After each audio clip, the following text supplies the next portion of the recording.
screenwriters of the dawn. This is Jay. This is Stu. What are we talking about today? The death of Hollywood. The death of Hollywood. Yes. So this is something that we've been talking about for years. Other people have talked about it. I think most notably George Lucas. Yeah, George Lucas has. I've talked about it on my YouTube channel. And it's a process. It's a process. Yeah. So, we're going to close off this screenplay week by talking about the death of most of the crap we talked about. Which is good. Yeah. Which is actually a really, really good thing. So here's the thing about Hollywood, right? Hollywood as an entity, or as an industry, if you think of it as like the main American movie industry, the location where the movies are made, it no longer has to be in that physical location, which is Los Angeles. Really Burbank. You know, the real Hollywood's in Burbank, guys. In case you didn't know that, all the movies are actually shot in Burbank. Nothing's shot in Hollywood. And all the rich kids just live in Hollywood. Yeah, they live in like West Hollywood and. Yeah. So, this is. I think we decided to do this really because there's so much out there now that is going to allow independent filmmaking to be a real thing. And, you know, I think we're really seeing it already, is that independent filmmaking is, you know, the good movies, the movies that even the movies that win awards are not made in Hollywood. They may be made with the Hollywood establishment. Yeah, they're like funded through Hollywood, but they're like shot somewhere else half the time. And a lot of times you see things that you'd expect to be shot in Hollywood. They're shot in like Canada. Yeah. It's like, why are they shooting in Canada? Well, it's so expensive to do business in Southern California that ridiculous. It's ridiculous. Yeah, even the Hollywood establishment no longer wants to do business there. Yeah. You know, and it's part of the politics of the state. We live in California, but you have state income taxes and state property taxes that are both pretty high.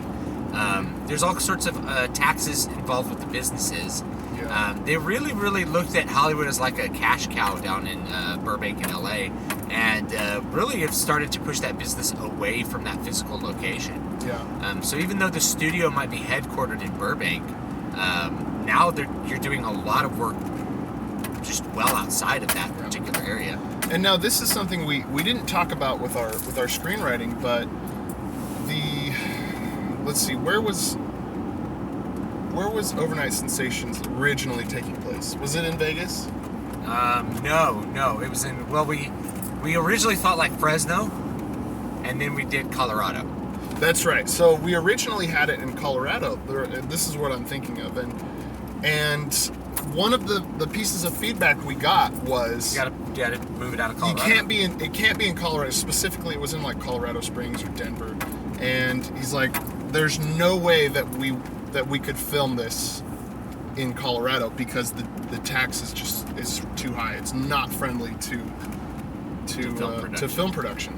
So we moved it to Vegas, and because we did our research, and Vegas loves film production. Vegas loves it, man. So, and the same thing goes for California. This is why people are moving things out of California. You know, a lot of movies with like desert or, you know, like desolate wasteland takes place. You know, they shoot those in like the surrounding areas of that national forest.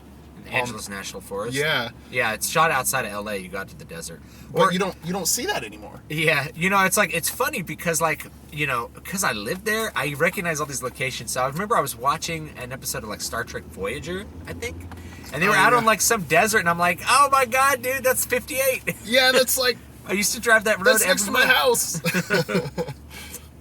But you're not seeing this anymore. Like Star Trek 5 was shot at Red Rock Canyon by Vegas. Yeah. All the old Star Trek episodes were shot over by my mom's house. Whenever they're like whenever it's an outdoor scene and you see like kind of the shrubbiness, it was shot over by where my mom lives outside of Bakersfield. Like, and I could point to the location. I go like, there it is. That's where they shot it. Yeah. So you're not seeing this anymore because it's so expensive to shoot in California.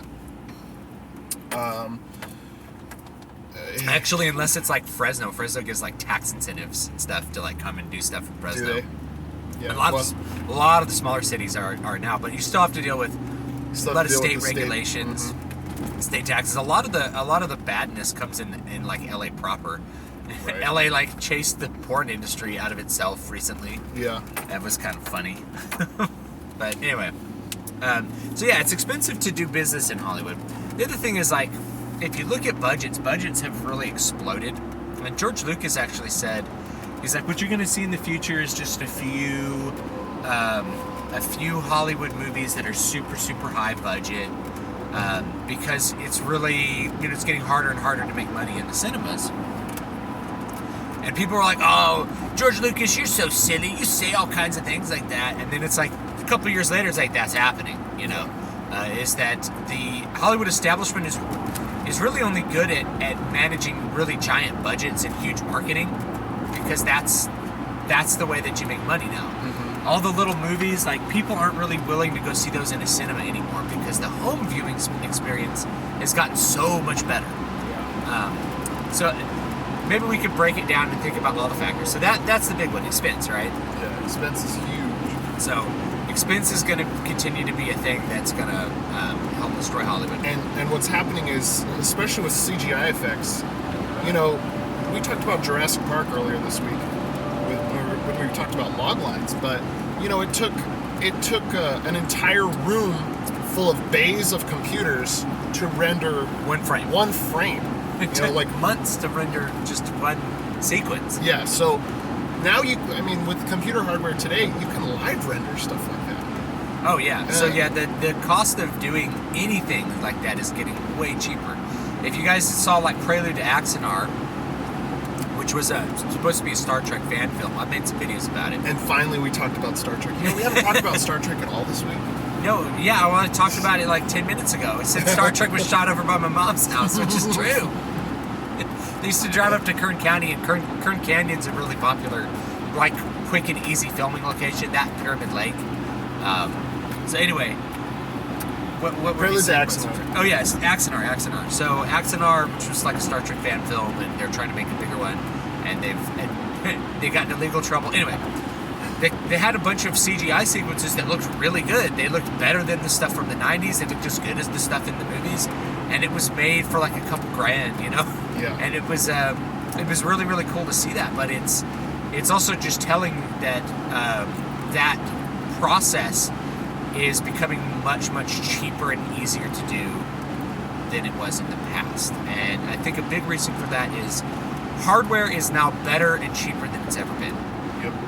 You are listening to us on like a magical sky telepathy device, and we're recording into a magical sky telepathy device.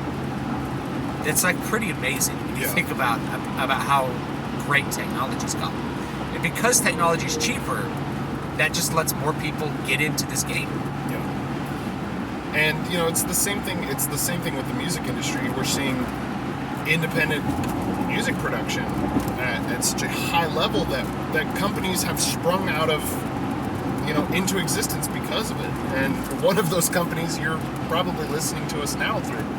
Yeah, we've had companies rise just kind of on the independent. Like if you're listening to this through SoundCloud, that's basically built around independent artists. Not only that, but now it's kind of expected that you're just going to record your album and the record company is going to like print it and distribute it. Yeah.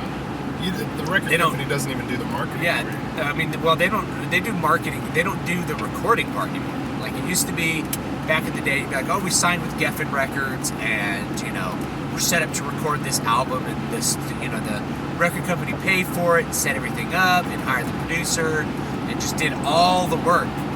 Now it's like, okay, where's your album? And it's like, I thought you guys were gonna have me record an album. It's like, yeah, so go record it. Yeah, get to it. Get to it. So, I think the cinema is already starting to move in this direction because of those things. And I think what is Amazon's project that they're working on? Yeah, they have an Amazon Direct Video, which is basically supposed to be. What they're trying to make it is just a giant independent film thing. that's the goal of it, and it's still kind of in its fledgling stages. And Amazon's trying to figure out what the hell to actually do with it, because Amazon has its Prime Video service, which is like you could think of it as like a competitor to Netflix. And I actually think it's a really, really good competitor to Netflix, because it has most of the crap Netflix has, but you also get it with a Prime membership, which means you get 2-day shipping, which is also awesome. So it's another thing where you can put your own films up on that, and those films can be accessible through that or through the Prime viewing experience. So eventually, you're going to see these independent films get fully integrated into the premium movie experience. You're also seeing it with Netflix. Netflix has made its own very high production TV series. Yeah. It made its own very high production movies. That's really, really cool. You've probably seen Kung Fury on Netflix. Totally independently funded, hilarious, and awesome in many ways. And then it gets the full treatment. So the other thing is the Hollywood costs are really high. To do this outside of that can be really low cost, but also I think the experience at home has gotten better. Right. I'm seeing Like TVs are bigger, sound systems are better. and it's more cheaper. intimate. How often are you in the theater and there's a baby crying? You gotta pay all this extra money for popcorn if you want it. If you don't want to do that, you can just stay at home, rent it 2 months later, right? If you can defer that gratification. Yeah, for me that's not a big deal. Like I have a big TV. I also have a baby, so it's really nice to be able to let's pause this. Baby woke up, wants water or something. Let's go mess with him. Come back, watch the movie some more. It's really. Well, let's finish it in the morning. Let's finish it in the morning, whatever. And now with streaming services, I don't even have to go get a disc or anything. I can stream half the movies that I would want to see. That's great. I can only say that the experience for the consumer has improved, and people have 3D TVs. It's not even that there's some cinematic experience that's completely denied to you as a consumer. You can get a 3D TV. You can have 7.1 surround sound in your living room. You can have a projector. Yeah. We had a projector in our living room. How long ago was that? God, more than 10 years ago. 10 years ago, we started doing the projector thing, and it was like the coolest thing ever. Yeah. It's like, why are we going to the movies? And this was like watching DVDs before Blu-rays even came out. Yeah, so we were still in like 480. Yeah, we're like at 480p, and we're like, why would anyone want to go to the movies? I can drink beer and eat gummy bears as much as I want. I can watch all the Lord of the Rings back to back. Funny story, we actually got a noise complaint in our neighborhood because we were playing Street Fighter 2 on the projector, and it was too loud. And we had it cranked up. Yeah, the cops came in and they're like, "Yeah, you guys need to. Where's the Street Fighter 2?" Yeah, they recognized it right away. That was fun. So costs are one reason that Hollywood is diminishing. I think another big reason. So and of course, what we're really getting to is competition.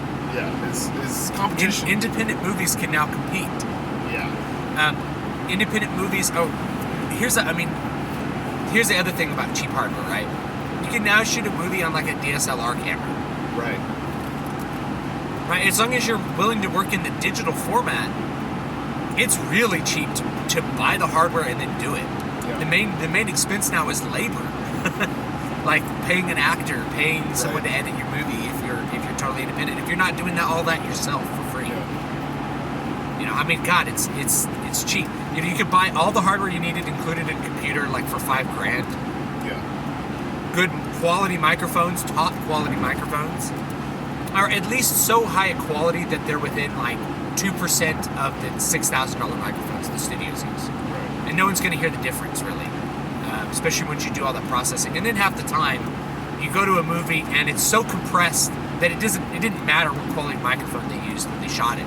That the audio engineer has compressed it into oblivion and it sounds like garbage. You know, there $200 million movies that sound like garbage. I mean, like, I can't. It's like, how could you spend this much money and make something so bad? Well, and this is, if you've ever wondered why you're watching a movie and the characters are talking, but you can't understand what they're saying because the music is too loud. It's like, come on. Yeah, it's like, come on, guys, you gotta figure out your mixing levels. Yeah. And in the theater, there's an expectation that they're like cranking that middle channel up into like oblivion, and that doesn't always happen. So sometimes you go to the theater and they have like the middle channel's a little bit low and you just can't hear any dialogue. Sometimes you get there and everything's so loud all the time that you just lose perception of loudness. That's the main thing that happens now. It's like movies are so loud for so long that they don't even sound loud anymore. You get out and your ears are ringing and you don't really remember any high impact. I feel like moments. we have the same complaints about movies as we do about music. Yeah. Movies Well, are let's stop. Let's Let's stop. It feels like we're complaining now. I'm just saying you could do that. You could easily do better on your own. You can do better on your own. And this is something that we've said about writing a book. You know, you also have to be a graphic designer, and you have to be a marketer, and you have to do all these things. Well, the same thing goes for any kind of independent filmmaking. You have to learn the skills. These are a completely different skill set from writing, which is why movies are a collaborative effort. That's why a lot of people are usually involved. So you're not going to do it by yourself. And if you do, kudos. Like, that's a huge accomplishment. It's going to take you a long time. You got to deal with actors. You got to deal with actors, though, right? And hopefully you're going to find people who have some experience with that editing, maybe experience directing.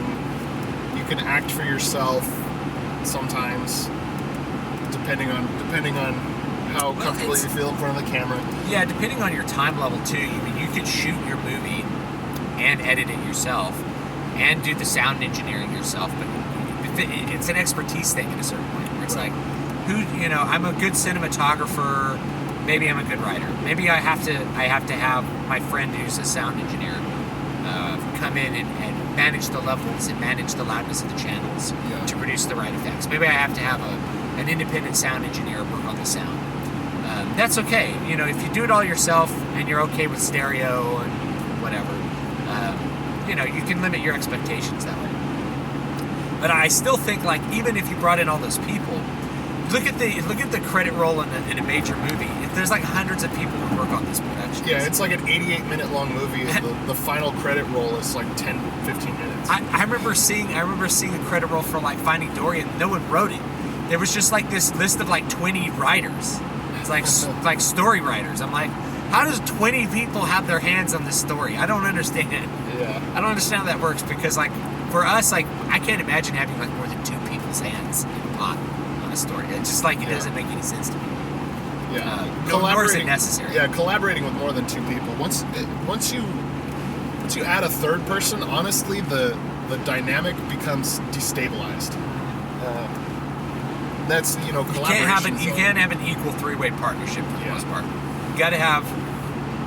You can do 2-way partnerships, and then after that, it has to be like those 2 guys, or that one guy is the boss, and everybody else is working for them. It's like Trey Parker, Matt Stone. It's Isan and Sam Osman. You have like 2 guys that can do it together. It's Paul McCartney and John Lennon. Yeah, and then everybody else kind of needs to work for those guys, because otherwise, it's just going to be civilized. It's James Hetfield, Lars Ulrich. Yeah. It's always like a 2-man team. More than a 2-man team, it becomes a joke. There's too many demands. Everybody else needs to work for those 2 people and need to be okay with that. So if you're doing a movie, keep that in mind. I feel like we're there's so much more to talk about, and I'm like, we don't have that much more time to talk about it. Yeah. The money is the big thing, is that you can shoot a movie on your own. And when you shoot a movie on your own... similar qualities. Yeah, of similar quality, and depending on the movie, right? So, like, right now, especially, you could do, like, an independent comedy. There's no reason that... Or, a comedy movie, I should say comedy. There's no reason you couldn't just shoot that completely on your own. It doesn't require some kind of special sound editing. Yeah. It requires actors and cameras and microphones and editing software. Yeah. wow, you can make most comedies, most sitcoms, you can make pretty much nothing. Yeah. So that's something you can do now and completely compete and have everything be just as high a quality that matters as a Hollywood movie. You could have just as good an acting. There's great actors out there. Not all the great actors from Hollywood. In fact, a lot of Hollywood actors are bad. They're hard because they're pretty. So you could have great acting, great writing, great cinematography for a comedy. Comedies don't have special cinematography. You put up a camera and you watch people talk to each other. Yeah. So you could do that on your own. We talked about the CG, like live rendering graphics. I expect in the next 10 years, we're going to see a lot more ability for people to render CG on their own in really high quality formats. Maybe there'll be kits similar to like the Unreal Engine kit, or you can render things in Unreal Engine. Like the Unreal Engine 4, you could use maybe in 5 or 6 years, you could use it to produce quality renderings of cinema. And you could do that with your GPU and your computer without having to spend hours doing it. You could watch it live and tweak it before you have to render it and then hope that it looks right. Yeah. You can see what it looks like in real time and edit it in real time. Like that's where we're going next. It's gonna make it look more natural. It's gonna be better. Yeah, it's gonna be even better than it was before. One more thing I want to add into this is that because Hollywood is so inundated with the same people, it's so nepotistic, let's say. Yeah. There's costs are inflated because it's an old boys club. Yeah, because you're restricting competition. Yeah. Within that little circle, you're restricting competition and artificially raising prices. Everybody needs a job, and that's why there's so many people who work on movies. You really don't need that many people. For the most part, I can't imagine hiring the amount of people that are hired on most movies to do any project. It's insane to me sometimes. Anyway. Now you look at like Dune. I just remember watching Dune. We watched it recently, like within the last, during this decade. And watching all the actual actors run down from that sand dune and thinking, man, I haven't seen this since probably this film was made. Yeah, I haven't seen it since Braveheart. Yeah, they actually used actors instead of just CGIing people in. Then you're hiring money. Yeah, that's like, it's funny. That's where we're at now. It's like, we'll just CGI in the crowd. It's like, what? It's crazy. It's just mind blowing. It's like, wait a minute, are you on a $200 million budget? You're not going to have extras? Yeah. It's like, well, yeah. Extras they're peons. I don't know them. Yeah. So there's the main thing. It's like the death of Hollywood will happen when everybody else is able to compete, and it's happening now. And within the next 10 years, you're going to see a major collapse, I think, of the Hollywood system. You're going to be able to see more variety in movies in every single capacity that I can think of. Yeah. Length. When you're no longer bound by this whole having to show things in cinemas, you don't have to make that 90-minute movie. Yeah. You're going to see short films. You're going to see epic films. You're going to see TV series. You're going to see... It's what people... I get a lot of subs that are like, oh, all the good stuff's in TV now. I'm like, I don't necessarily agree with that, but I could see that, someone feeling that way, because TV isn't bound by the same garbage that movies are. The other thing that this is going to cause, and this is... We only have time to just touch on it, but the Hollywood industrial complex, let's call it, is so homogenized in what comes out that because they have to get as many butts in seats as they can. What you're going to see with the rise of more independent filmmaking is more taste-driven films, because like Deathgasm. Deathgasm. Check out Deathgasm. It was on Netflix. I'm not sure if it is anymore. Awesome movie. But you're gonna see movies that are taste specific, because they don't have to get as many. They don't have to catch all. And this is one thing. I have students who ask me, Mr. Wellman, what's your favorite movie? I'm just like, all movies suck. because none of them tickle my specific taste. And this is another thing. You don't see plot a whole lot in movies anymore, in Hollywood movies anymore, because there's just not. You can't be specific enough to one person's taste without just abandoning. Or characterization, really. Yeah. You can't. You don't get like really unique characters, or it's time spent developing them, either. Yeah. It's just kind of like you have these artificial moments where it's like, oh, this woman's angry at Iron Man because her son died while he was saving the world. Yeah. Iron Man has an emotional reaction to it. Good, we feel something for Iron Man. It's like it's so artificial. It's just like a little trick. It's a little fallacy. It's like a little Jedi mind trick to make you think that there's been character development when none has actually occurred. Yeah. So it's we're gonna see a rise in movies that people really like and really don't like. And now I feel like at this point the people who are old school movie buffs pretty much hate everything that comes out. That's really what I feel like. And it's also why we're seeing so many people who love B movies. Yeah, like B movies actually will do things that are fun and interesting, whereas Hollywood movies won't even touch them. Yeah, so we're already seeing it, the rise in popularity of B movies, and independent films aren't necessarily B movies. But a B movie has certain qualities. So yeah, I mean, I think what we'll see is like, and I feel like there needs to be a part 2 to this. Yeah. I can just feel that there's more stuff to say about why Hollywood's collapsing. We're really just talking about the competition part. Yeah. The competition part's big, but there's more to it. Because the subject matter and the way that they make movies is also harming them. So it's mostly marketing, but a lot of people feel that Hollywood has gone off the deep end in terms of trying to shove its political agenda down everybody's throat. Mm-hmm. And people don't like that. Now, I happen to think it's mostly greed.